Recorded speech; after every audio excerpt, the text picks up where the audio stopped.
पहिली गोष्ट तर शिवसेनेमध्ये कुठलीही गटबाजी नाही.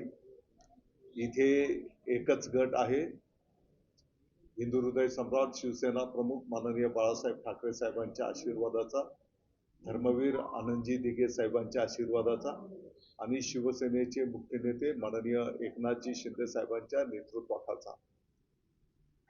आपण जे म्हणता तर आता संपूर्ण महाराष्ट्रातून जे नवनिर्वाचित नगरसेवक महोदय आहेत, किंबहुना आता जिल्हा परिषदच्याही निवडणुकांमध्ये महाराष्ट्राच्या ग्रामीण भागाने शिवसेनेला धनुष्यबाणाला मोठ्या प्रमाणात आशीर्वाद दिलेले आपण सगळ्यांनी बघितलेले आहे.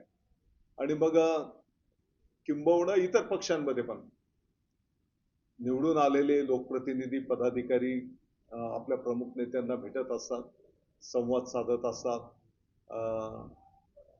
ही एक रुटीन प्रक्रिया आहे.